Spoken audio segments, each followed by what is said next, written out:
professionally as Toby Keith left an indelible mark on country music. In his early career, he released 5 albums for Mercury Records, each achieving gold or higher certification. Hits like "Should Have Been a Cowboy," the most played country song of the 1990s, catapulted him to stardom. Toby Keith's DreamWorks era, chart domination and country hits. Toby Keith's signing with DreamWorks Records in 1998 marked a turning point in his career. His breakthrough single, "How Do You Like Me Now?" became the #1 country song of 2000, setting the stage for a period of immense success. Over the next 4 albums, Pull My Chain, Unleashed, Shockin' Y'all, and Honky Tonk University, each spawned multiple chart-topping hits, solidifying Keith's status as a country music powerhouse. These albums amassed impressive sales, all going 4x platinum, and solidified his connection with fans hungry for his signature sound. Toby Keith, beyond DreamWorks and onto new horizons. Undeterred by DreamWorks' closure in 2005, Toby Keith carved his path with the founding of Show Dog Nashville, later merging with Universal South Records to become Show Dog Universal Music. This independent venture fueled a prolific decade, releasing 10 studio albums. 2006 to 2013, From a White Trash with Money to Drinks After Work, each album showcased Keith's signature style, garnering dedicated fans and commercial success. 2015 to 2021, 35 Miles Per Hour Town, Get the Bus Songs, and A Peso in My Pocket continued his musical journey, with the 35 biggest hits offering a comprehensive retrospective in 2008. Beyond music, Keith ventured into acting, debuting in Broken Bridges, 2006, and co-starring with Rodney Carrington in Beer for My Horses, 2008, inspired by his hit song. Toby Keith, country music icon and chart-topping legend. Toby Keith left an undeniable mark on country music, selling over 40 million albums worldwide across 19 studio albums, 2 Christmas albums, and 5 compilations. His music resonated with fans, as evidenced by his 61 charting singles on the Billboard Hot Country Songs chart, including 20 chart-topping hits and an additional 22 reaching the top 10. Songs like Beer for My Horses, a duet with Willie Nelson, and As Good As I Once Was held the coveted #1 spot for 6 weeks each, showcasing his enduring popularity. Toby Keith, a legacy of accolades and award-winning country music. Toby Keith's achievements and influence transcended music itself. Here are some of his notable recognitions. National Medal of Arts, 2020 won the highest artistic honor bestowed by the U.S. government, solidifying his cultural impact. BMI Icon Award, 2022 acknowledging his lasting influence on generations of musicians. Country Icon Award, 2023 inaugurated at the People's Choice Country Awards, presented by fellow Oklahoman Blake Shelton, highlighting his legendary status. Beyond these prestigious awards, Keith garnered acclaim within the music industry. 4 American Music Awards, including 3 for Favorite Country Male Artist, showcasing fan adoration. 2 CMA Awards, both for Music Video of the Year, As Good As I Once Was, and a Red Solo Cup, demonstrating artistic and commercial success.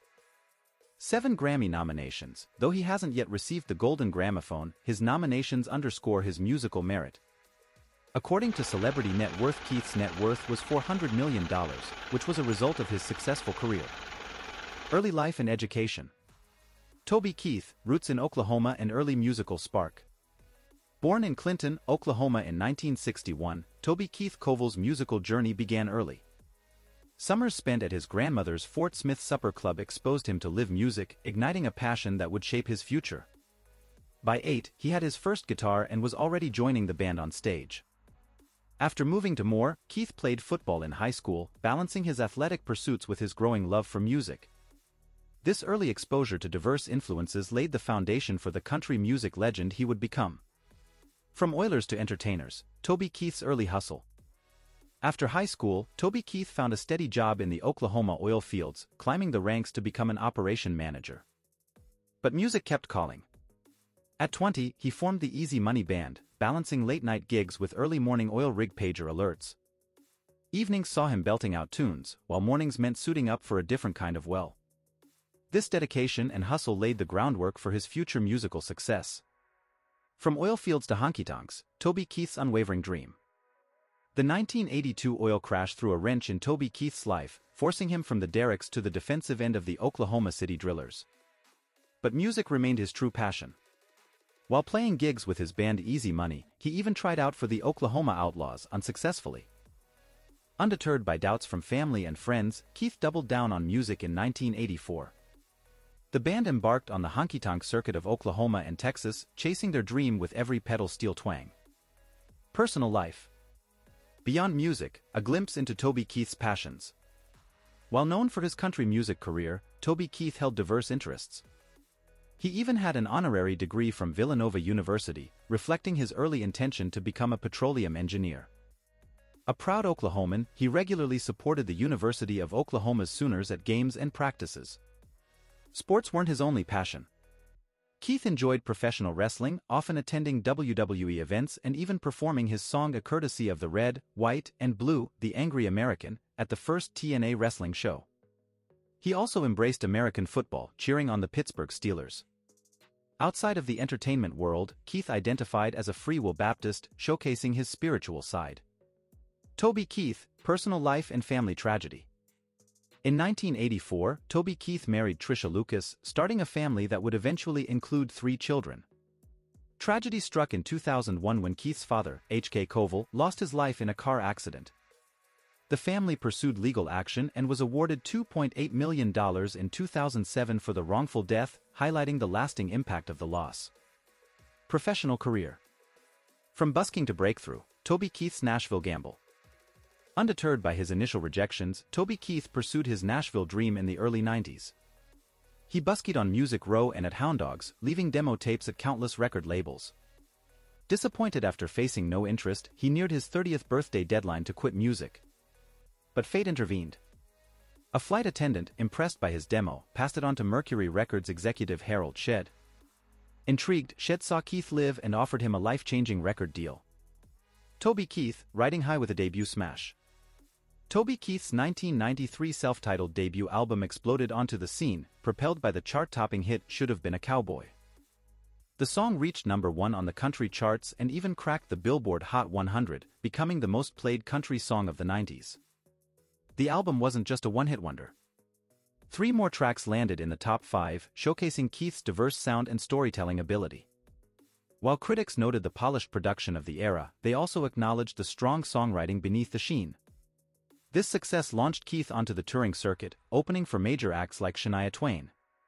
His appearance alongside Twain in Tracy Lawrence's music video further solidified his rising star status. Boomtown Boom, Toby Keith scores with second album. Following his debut success, Toby Keith moved to Polydor Records Nashville and released Boomtown in 1994. This album cemented his rising stardom, achieving platinum status and spawning several hits. The lead single, Who's That Man, shot straight to #1, establishing Keith as a force in country music. Hits like Upstairs Downtown and You Ain't Much Fun followed, solidifying his connection with fans. For the upcoming holiday season, Keith released Christmas to Christmas later that year. While primarily achieving success through Christmas airplay, the original track Santa I'm Right Here reached #50, showcasing his versatility. Blue Moon, Dream Walkin, and a label shift, Toby Keith's Mercury era. Toby Keith's journey with Mercury Records continued with Blue Moon in 1996. Certified platinum, it spawned hits like Does That Blue Moon Ever Shine on You, and Me Too, his third #1. He even collaborated with the Beach Boys, showcasing his versatility. His fourth album, Dream Walkin, marked a production shift with James Stroud and delivered 2 consecutive #2 hits, We Were in Love and a Sting duet, I'm So Happy I Can't Stop Crying. The title track and Double-Wide Paradise also landed on the charts. In 1998, Greatest Hits Volume 1 offered a retrospective featuring 2 new songs, The Playful Getcha Some and If a Man Answers. However, creative differences with Mercury led to a contract termination. Keith ended his Mercury years by co-writing Shane Minor's debut single. Toby Keith's DreamWorks era, chart domination and new identity. In 1999, Toby Keith made a pivotal move to DreamWorks Records, partnering with his longtime collaborator, James Stroud. While the initial single, When Love Fades, didn't perform well, Keith's gutsy decision to replace it with the self-penned How Do You Like Me Now proved transformative. This anthemic song became his first #1 pop hit, topping the country charts for 5 weeks and earning the title of Top Country Song of 2000. It ushered in a period of immense success, with the How Do You Like Me Now album going platinum and spawning other hits like Country Comes to Town and You Shouldn't Kiss Me Like This. This era also marked the beginning of his frequent collaborations with Scotty Emmerich, shaping his evolving sound. The chart domination continued with "Pull My Chain" in 2001.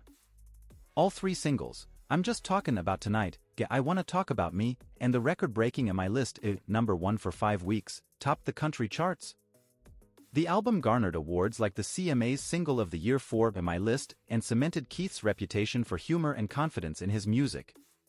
Toby Keith, beyond music, TV appearances, acting, and comedy. Lights, Camera, Keith. He sang in commercials for Telecom USA and Ford, even composing original songs for the latter. He took a surprising turn in professional wrestling, interrupting a match and later eliminating an opponent. He showed his comedic side on roasts and talk shows, even receiving a rare 5-star rating from Stephen Colbert. He graced various TV shows, including Huckabee and Darcy Lynn's Christmas special. Silver screen debut. In 2006, he played a washed-up country musician in the drama Broken Bridges. He wrote and starred in the 2008 film Beer for My Horses, based on his hit song. Toby Keith, beyond music, building an empire. Toby Keith's entrepreneurial spirit goes beyond catchy tunes. In 2005, he partnered with Capri Restaurant Group to launch Toby Keith's I Love This Bar and Grill, a chain inspired by his vibrant personality and music. These restaurants, now franchised nationwide, offer fans a chance to experience Keith's world. But restaurants weren't enough. In 2009, Keith launched the clothing line TK Steelman, further expanding his brand. 2011 saw the introduction of his tequila, a wild shot, initially offered in Mexico before finding its way to the US. These ventures, combined with his successful music career, propelled Keith to financial heights. In 2013, Forbes magazine dubbed him country music's $500 million man, highlighting his business acumen and consistent earning power. His record label partnership with Big Machine Records, co-founded in 2005, further fueled his success. Illness and death. According to the news reports, Toby Keith died on Monday, February 5, 2024, at the age of 62, surrounded by his family. He had been diagnosed with stomach cancer in June 2022 and had been undergoing treatment for 18 months. He fought his fight with grace and courage, but sadly, he could not overcome the disease. Rest in peace, Toby. The world has lost the best of its kind. Thank you for watching. For more informative content like this, subscribe and click on the bell notification.